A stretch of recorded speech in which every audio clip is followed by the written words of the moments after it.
Deloitte's The Inside Track is developed to prep you and your organization for the ever-changing future. It provides insights into the agility you'll need to do sustainable business.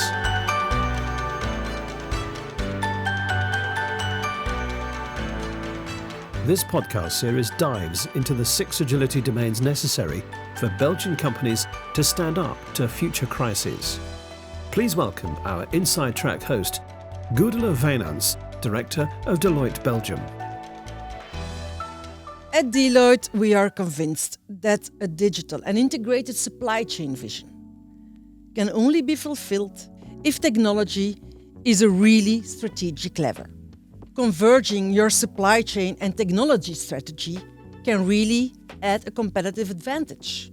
And therefore, shaping your supply chain application systems requires much more than compiling just a set of best-of-breed supply chain solutions. We at Deloitte, we believe in a more holistic approach. To elaborate on this, I invited 2 gentlemen today. Thank you, Goedelen, and very happy to be here. So my name is Stijn van Hoof. I'm a partner in Deloitte, focusing on SAP-enabled business transformations. And I've had the honor throughout my career to lead several large-scale of those business transformations, mainly with a focus on supply chain optimization across multiple industries, mainly in life sciences and manufacturing. And today I've also brought along my colleague Skander. Thank you, Stan.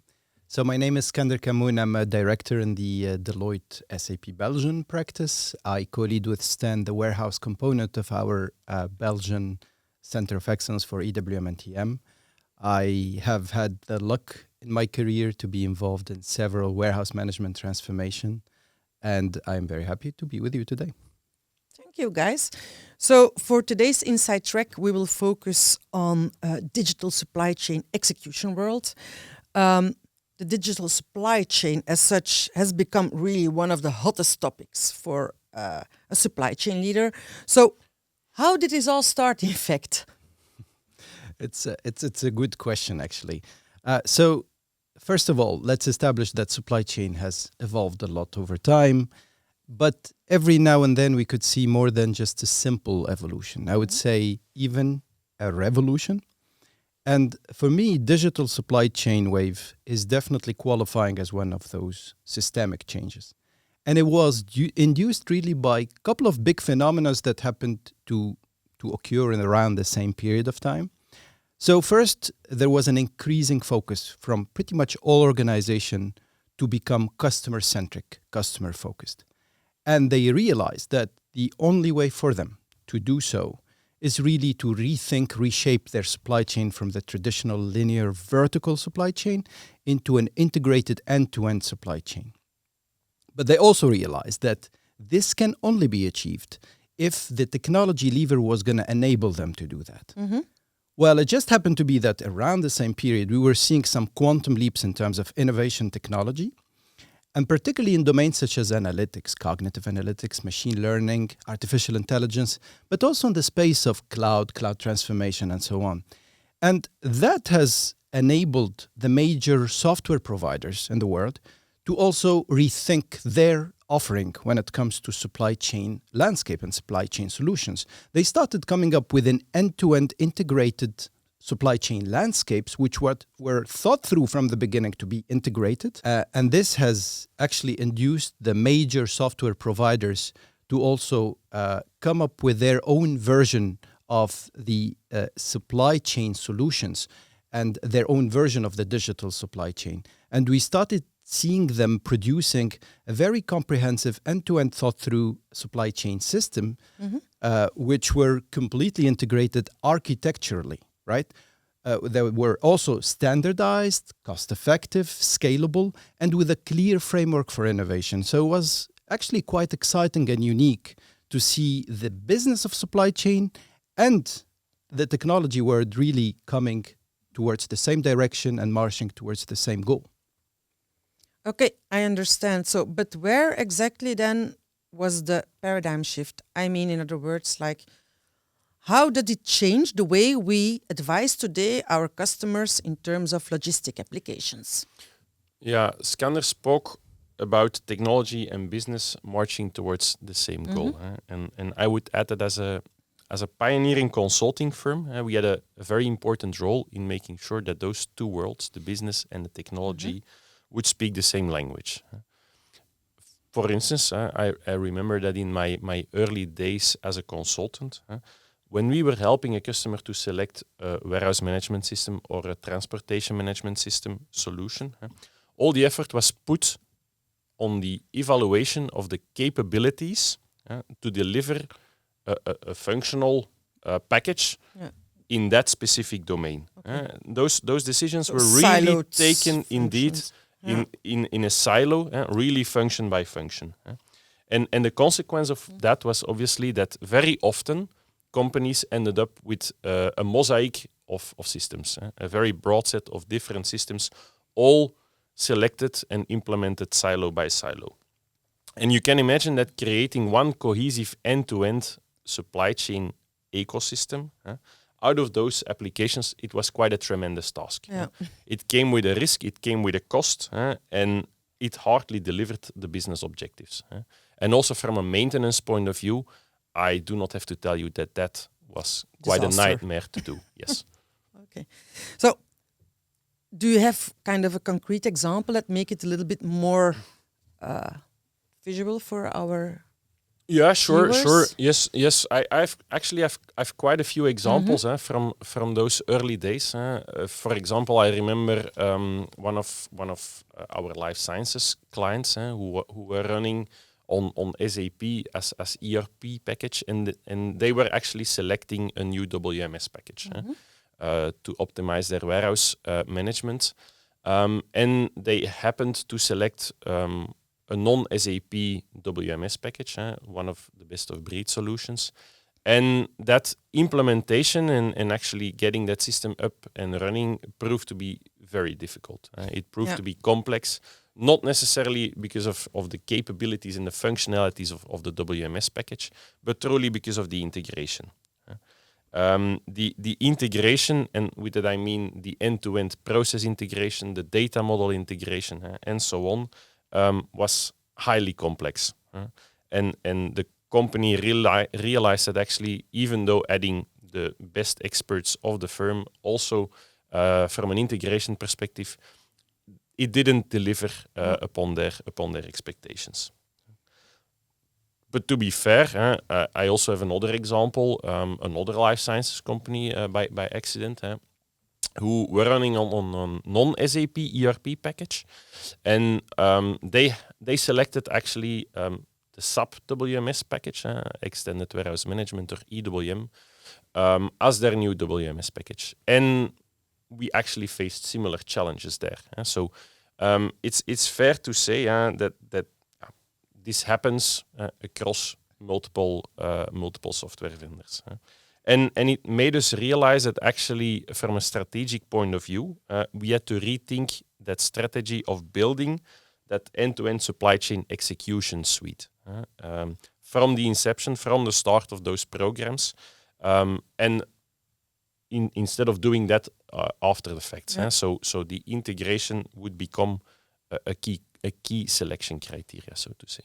Okay, so what I understand from what you're saying right now is that, in fact, selecting a best of breed per function within your supply chain causes more pain to the customer and doesn't deliver what they were expected as a benefit.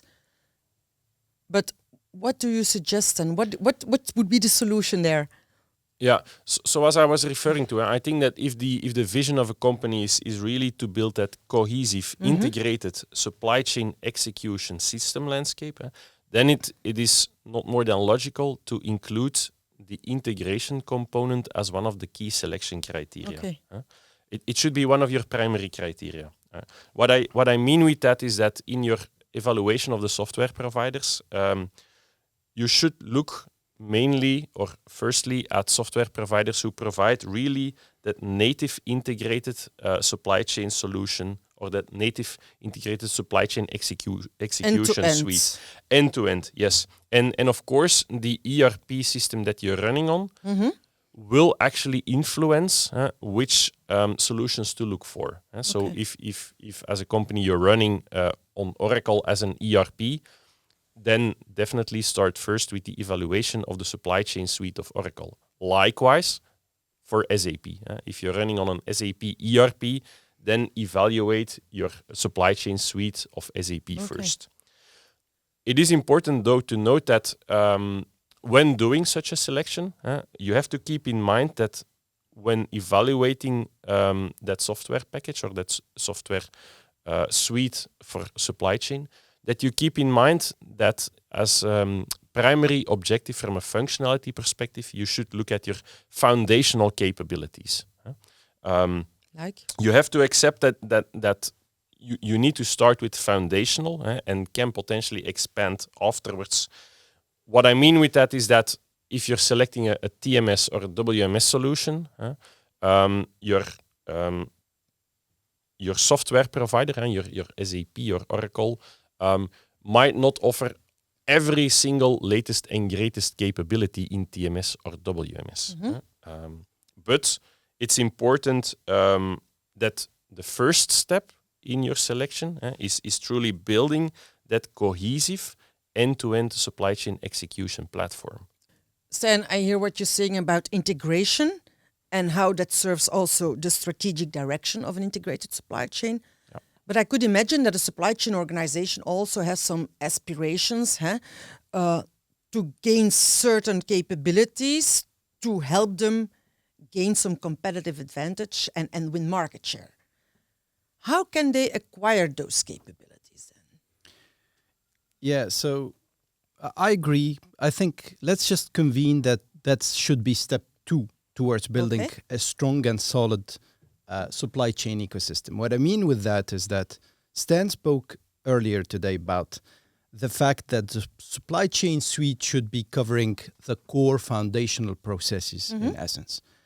But you're right. I mean, let's assume that a company is, for a certain strategic process, is looking for a certain capability that will allow them to compete in the market, as you said. Well, okay, there are a couple of options, actually.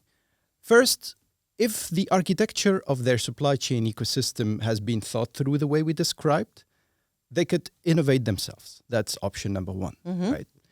But they could also be open to potentially third-party software providers, which we see quite few of them emerging in the market today, which are also able to offer you some capabilities, some applications that could interact with your ecosystem quite seamlessly and offer you that competitive advantage. So to be a bit more concrete in what I'm saying, I know that there are quite some new technology players that are coming up with applications which are cloud-based that have that ability to interact seamlessly with your ecosystem, supply chain ecosystem, and offer you something that could be added and completes your supply chain suite pretty well. Maybe to be even more specific, I know that there is a company operating in the cognitive analytics space, which is offering a solution called Command Center, Supply Chain Command Center. And what this solution does, in a way, is it has the ability to interact with the building block of your supply chain, being the WMS, the TMS, the planning, and so on and so forth. It aggregates the data coming from all those systems into very nice, comprehensive dashboard, supply chain dashboard, that offer you the typical KPI that allow you to manage your supply chain.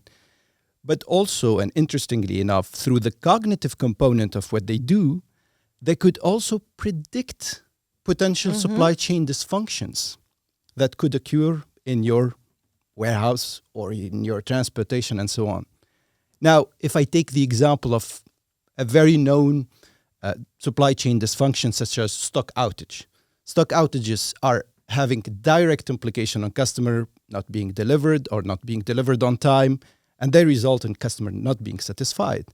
So having the ability through a very nice application to predict and act upon those and prevent potentially the stock outages. I mean, for me, that's a true materialization of what we were talking earlier about, which means customer centricity and customer focus.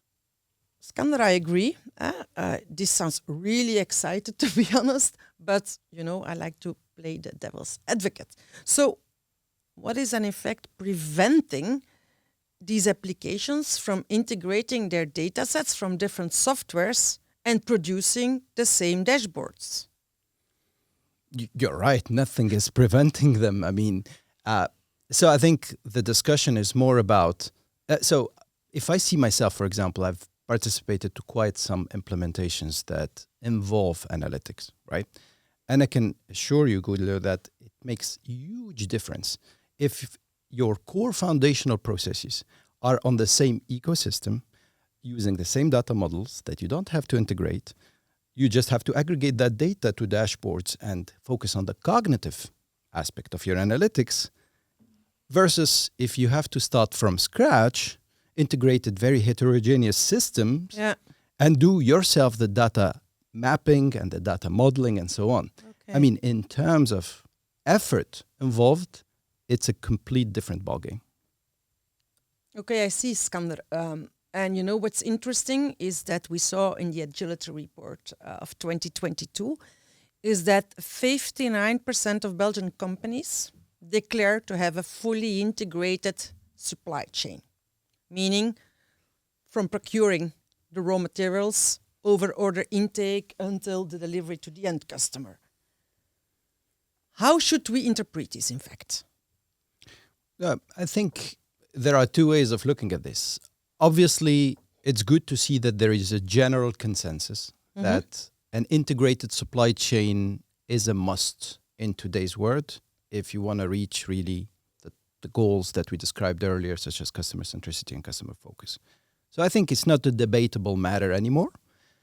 I think where today's discussion comes into play, in my opinion, is how do you get there the most rapid way, cost-effective way, and you prepare yourself for the future. How is that going to get done, right? That's about agility.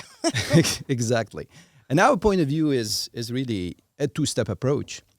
First, for your core foundational processes, as Stan was saying earlier, do not reinvent the wheel. I mean, just go for the software provider that can offer you that suite, then can cover the majority of your foundational processes, and you're set for that part. Now, we discussed a bit earlier also about the strategic and more, let's say, strategic capabilities. For that, you have to be open for innovation, for third parties, and for other providers that could complete your supply chain suite very well. And you are set in principle for the future.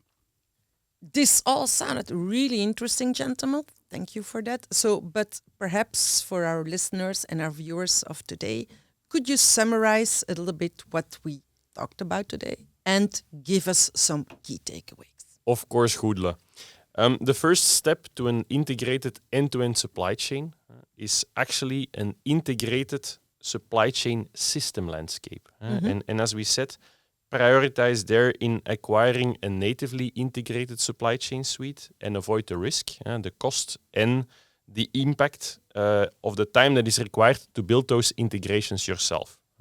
And once you have those core capabilities established, it's time to look at competitive advantages, competitive advantage capabilities offered by cloud-based third-party solutions, as Skander was highlighting, and then explore the opportunities and pick actually what fits your company and your agenda. Thank you, Stan, Skander, for being with us today for this latest episode on the Inside Track by Deloitte. And of course, I hope everybody now understands a little bit more about the competitive advantage of a digital supply chain. Thanks a lot. It was a pleasure to be here, Goedele. Thanks a lot for inviting us. Yeah, it was a pleasure. Thanks. And thank you all for joining us today at the Inside Track on digital supply chain execution. I hope you liked it as much as I did, and I really look forward to meeting you again on our next episodes. Bye-bye. You're now one step further on the Inside Track to Agility. Want to know more about the 6 domains that will strengthen your organisation? The Belgian Readiness Report is freely available. Be sure to tune in to the next episode of the Inside Track to keep broadening your way forward.